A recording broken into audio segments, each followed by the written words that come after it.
Oke, standby, kamera ready, sound ready, 3, 2, 1, action. Assalamualaikum warahmatullahi wabarakatuh. Shalom, Om Swastiastu, Namo Buddhaya, dan salam kebajikan untuk kita semua. Perkenalkan, kami dari Fakultas Ekonomi, Prodi Akuntansi, Lokal A1, Kelompok 1, yang beranggotakan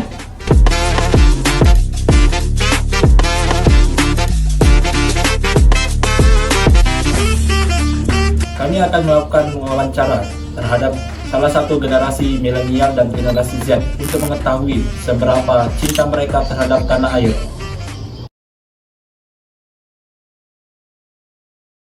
Rasa cinta tanah air haruslah dimiliki oleh seluruh anak bangsa. Cinta tanah air tidak datang secara tiba-tiba, namun harus ditanamkan secara konstan dan terus-menerus.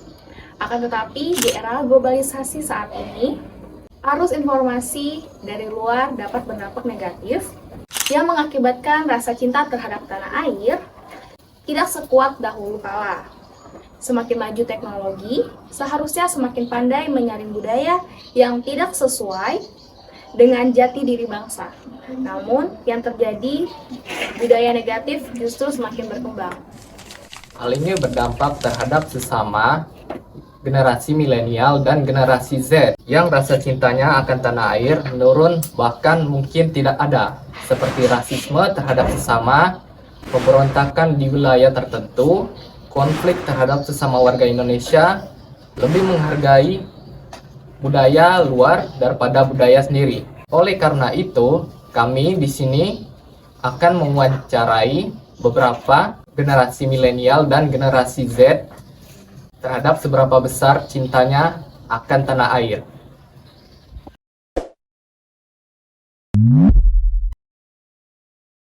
Selamat pagi semua. Di sini saya Bahtiar dan rekan saya Muhammad Ariandi. Di sini kami akan mewawancarai narasumber kita dari generasi milenial, yaitu Abang Arengga Akbar Gemilang. Selamat pagi Abang Arengga. Selamat pagi. Apa kabar nih Abang? Alhamdulillah untuk hari ini baik. Baiklah, di sini saya akan mewawancarai Abang. Ya, silakan. Menurut Abang, apa yang harus dilakukan generasi milenial agar mampu mempertahankan rasa cintanya terhadap tanah air? Ya, untuk generasi milenial di zaman sekarang, di zaman perkembangan internet dan teknologi lah, iptek, ya mungkin menumbuhkan rasa cinta atau mempertahankan rasa cinta tuh bisa dengan kita bisa men-searching banyak pengetahuan lah kan di internet. Lalu kita bisa membagikannya jika memang itu sebuah kebenaran, sebuah berita-berita yang benar. Karena memang banyak sekali westernisasi atau budaya-budaya asing yang masuk yang lama-kelamaan tuh dapat menggerus kebudayaan Indonesia yang seharusnya menjadi identitas bangsa kita. Seperti itu. Dan bagaimana cara kita mempertahankan dan mengembangkannya, yaitu dengan cara melestarikannya.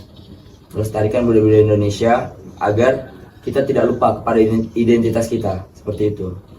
Identitas kita sebagai orang dengan budaya Melayu, budaya ketimuran yang kuat terhadap norma agamanya, dan kita mempunyai banyaklah peraturan-peraturan norma-norma sosial, seperti itu.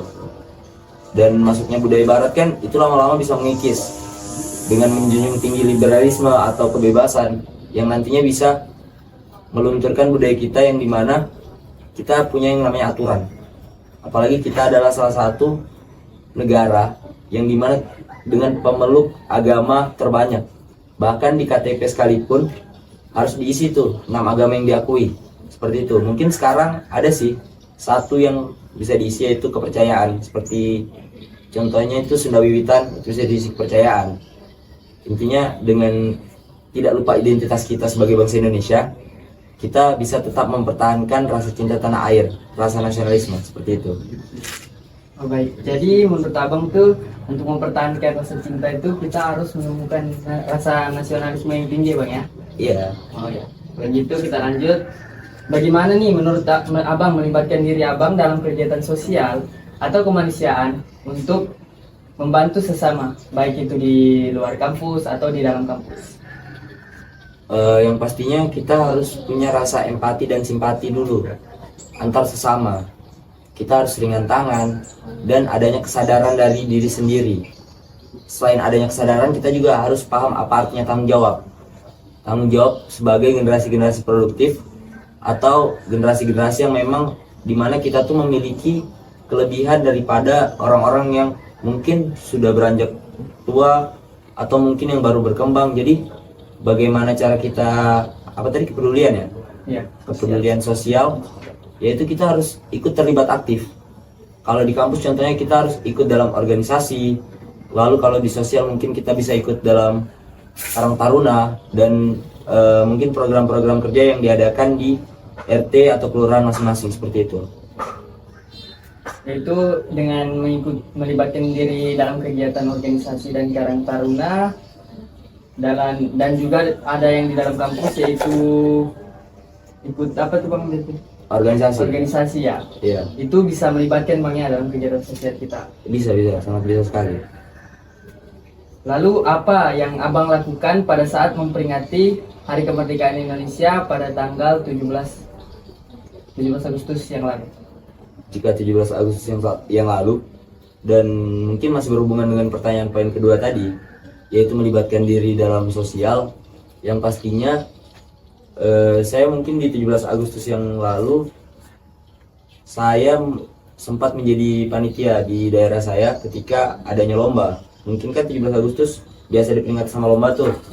Nah, di situ saya menjadi panitia dan ya membaur dengan masyarakat seperti pada umumnya. Sorry Bang, ini kan bahwa ada berita yang mengatakan bahwa lomba-lomba yang kita adakan seperti Panjat Pinang maupun lomba karung poni gitu ya Bang. Ya. Ada yang mengatakan bahwa lomba-lomba seperti itu dari zaman dahulu itu hanya sebagai hiburan penjajah, bahwa kita yang sebelumnya penjajah itu hanya sebagai hiburan. Bagaimana pendapat Abang? Apakah pendapat sejarah itu benar, dan yang kedua apakah harus kita pertahankan lomba-lomba seperti itu Bang? Sebenarnya kan pendapat tuh subjektif pribadi ya, apalagi sejarah, mereka ditulis oleh yang menang, dan setiap sejarah pasti ada pro dan kontra, ada yang suka, ada yang tidak suka. Mungkin yang tidak suka mengatakan seperti itu, tapi yang suka juga mempunyai pendapat lain. Dan menurut pandangan saya, lomba-lomba tersebut juga memiliki nilai-nilai di dalamnya. Contohnya Panjat Pinang. Ketika kita mengikuti Panjat Pinang, di situ ada nilai kekompakan dan perjuangan untuk sampai ke puncak. Sama seperti ketika para pahlawan memperjuangkan hak bangsa Indonesia kan, ketika merdeka. Lalu ada yang namanya balap karung. Balap karung itu sebenarnya di situ kita belajar untuk saling berkompetisi. Saling berkompetisi tapi tidak saling menjatuhkan, karena kita mencapai finish dengan usaha kita masing-masing, seperti itu. Lalu mungkin lomba-lombanya lagi mungkin memasukkan paku dalam botol, itu melatih kecepatan dan kefokusan, seperti itu. Ada nilai-nilai tersendiri, sekalipun itu hiburan pada masa penjajah. Saya rasa tidak ada salahnya kita melakukan lomba, karena di dalam kegiatan tersebut juga adanya kebersamaan, adanya nilai kebersamaan, seperti itu. Mungkin itu pendapat dari saya. Oke, lanjut ke pertanyaan selanjutnya nih Bang. Ya. Bagaimana Abang menghargai keberagaman budaya di dalam kehidupan sehari-hari, yang dimana keberagaman dan budaya di lingkungan kita saling hidup berdampingan? Bagaimana menghormati keberagaman budaya? Pastinya kita harus saling mentoleransi atas adanya perbedaan, karena kita terdiri dari beragam suku, beragam agama dan budaya. Terlebih lagi kita hidup di kota Tarakan, di mana budaya itu tidak hanya satu, tidak hanya homogen, tapi heterogen, bermacam-macam. Ya, kita harus lebih banyak bertoleransi dan tidak bersikap egosentris ataupun etnosentris dan primordialisme, di mana kita menjunjung tinggi etnis dan kelompok kita. Kita tidak boleh seperti itu, karena pada dasarnya kan manusia semua itu sama di hadapan Tuhan Yang Maha Esa. Jadi kita harus saling mentoleransi, yang baik kita ambil, yang buruk ditinggalkan. Tapi jangan sampai kita tinggalkan, kita memaksud yang lain untuk menjelekkan. Itu jangan. Jadi kita harus mengembangkan yang baik tapi tidak mencela yang buruk, seperti itu. Mungkin yang buruk bisa kita luruskan untuk menjadi sebuah hal yang benar. Ya, seperti itu. Lanjut ke pertanyaan selanjutnya, Bang.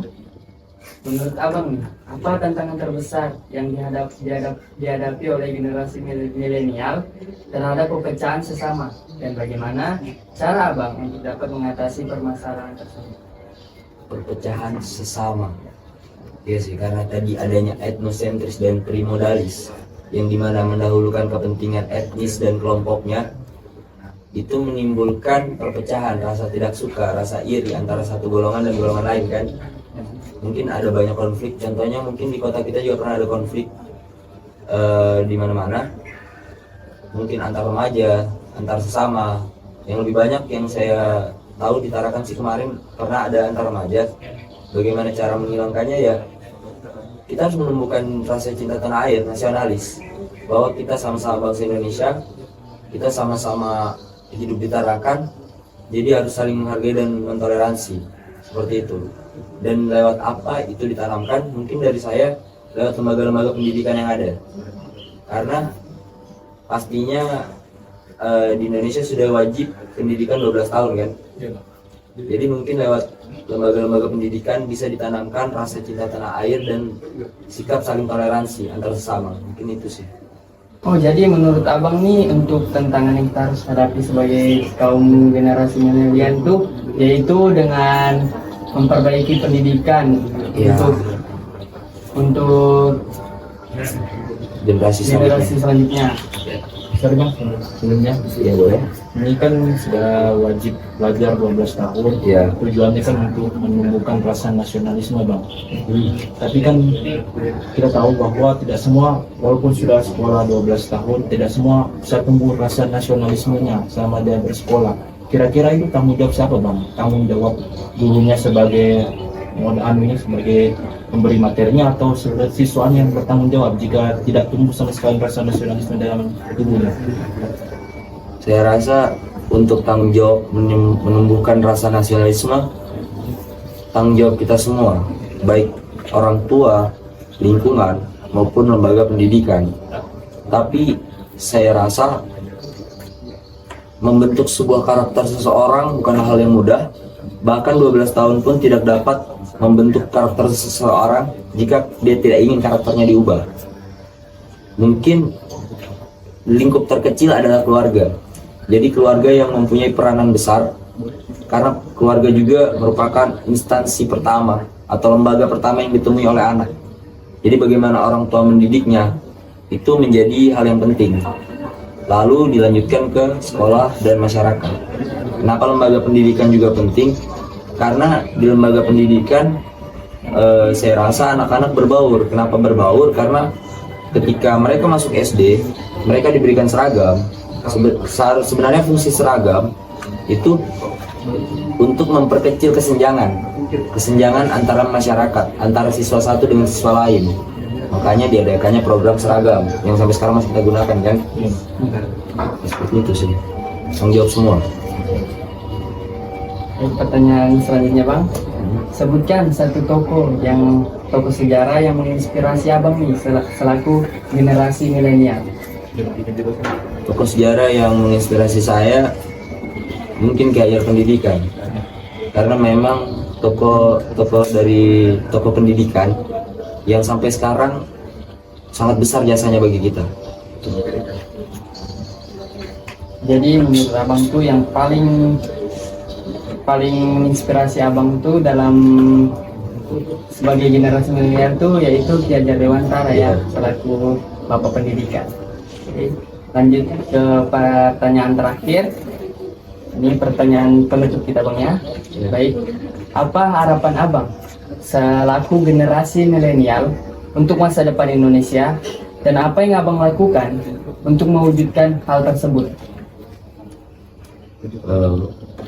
Harapan saya tentunya ingin bangsa Indonesia benar-benar terwujud the golden age di 2045, 100 tahun Indonesia merdeka, di mana bangsa Indonesia mencapai titik emasnya, di mana bangsa Indonesia kalau tidak salah di situ akan lebih banyak usia-usia produktif, yang saya harapkan ya Indonesia memiliki SDM yang berkualitas pada saat itu tiba. Jadi kita bisa maju dalam berbagai sektor, lebih unggul dari negara-negara di Asia Tenggara lainnya. Seperti itu. Dan apa yang saya lakukan, mungkin saya akan berbenah, selain membenahi diri juga membenahi lingkungan sekitar saya dengan mengajak ke hal yang positif yang dapat menumbuhkan rasa cinta tanah air dan yang dapat mengembangkan potensi-potensi yang ada di SDM kawan-kawan saya sekalian, seperti itu. Baik Bang, terima kasih atas pertanyaan jawaban atas yang diberikan. Sekian cara yang akan kita lakukan kali ini. Baiklah, untuk wawancara selanjutnya. Selamat pagi semua. Di sini saya Reva bersama rekan saya Sumiati akan mewawancarai seorang narasumber dari generasi Z, yaitu Bang Julianda Pribadi. Oh, Gimana kabarnya hari ini? baik. Cuman ya kurang tidur lah. Sana kuliah kan. Berarti abis wawancara ini bisa tidur lagi. Langsung masuk ke pertanyaan ya Bang. Pertanyaan pertama, menurut Abang, apa yang harus dilakukan generasi Z agar mampu mempertahankan rasa cintanya terhadap tanah air? Kita kan sebagai generasi Z kan mempunyai akses yang begitu luas untuk mendapat informasi-informasi mengenai tentang kenegaraan dan sebagainya kan. Jadi menurut saya sebaiknya kita dengan akses informasi itu kita mencari tahu yang lebih dalam tentang kenegaraan, sejarah, budaya dan segala macamnya agar kita memupuk rasa kecintaan kita terhadap tanah air. Oke, lalu pertanyaan selanjutnya adalah bagaimana Abang melibatkan diri dalam kegiatan sosial atau kemanusiaan untuk membantu sesama, baik di dalam kampus maupun di luar kampus? Baik, kalau misalnya di dalam kampus ketika ada bencana contohnya kan, kita bisa turun ke lapangan untuk mencari donasi untuk korban-korban bencana yang terdampak. Jadi kita dan kawan-kawan kita turun ke lapangan di lampu merah dan segala macamnya untuk mencari donasi tersebut untuk dikirimkan. Untuk di luar kampus kita dengan cara gotong royong untuk membersihkan sekitar rumah, sekitar lingkungan kita, jadi agar keadaan di lingkungan kita tuh bersih, aman, damai dan segala macam. Berarti Abang bisa dibilang cukup aktif di organisasi. Cukup dibilang ya. Lalu apa yang Abang lakukan nih pada saat memperingati Hari Kemerdekaan Indonesia pada tanggal 17 Agustus? Kalau itu jelas kita mengadakan upacara ya di organisasi saya, mengadakan upacara, kita mengadakan lomba, kita mempererat solidaritas kita, karena bagi saya kan 17 Agustus ini kan tanggal kemerdekaan Indonesia, jadi kita semuanya kan dengan cara lomba-lomba dan segala macamnya. Lalu bagaimana pendapat Abang terhadap generasi Z yang bersikap individualis terhadap sekitarnya? Kalau menurut saya berani sepakat dengan orang-orang yang seperti itu. Kenapa? Karena kita se-introvertnya kita tetap membutuhkan orang karena kita ini makhluk sosial. Biarpun kita tidak bisa bergaul dengan banyak orang, seenggaknya kita punya satu orang yang bisa membantu kita di kehidupan sosial itu. Jadi untuk apa kita bersikap individualis, sedangkan kita ini makhluk sosial. Jadi lebih baik kita merangkul dan sama-sama kita tumbuh. Lalu kira-kira bagaimana Abang menghargai keberagaman budaya dalam kehidupan sehari-hari, yang dimana keberagaman suku dan budaya di lingkungan kita saling hidup berdampingan? Mungkin dengan kan saya mempunyai banyak teman lah ya, dari agama manapun, dari suku manapun.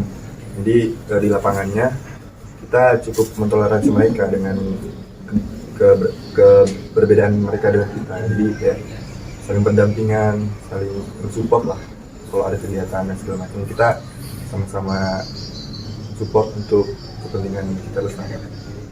Kalau bisa disebut Bang, apa salah satu kegiatan yang pernah Abang lakukan? Contohnya ketika teman saya ke gereja, cuman dia lambat bangun, jadi saya datang ke rumahnya. Bangun.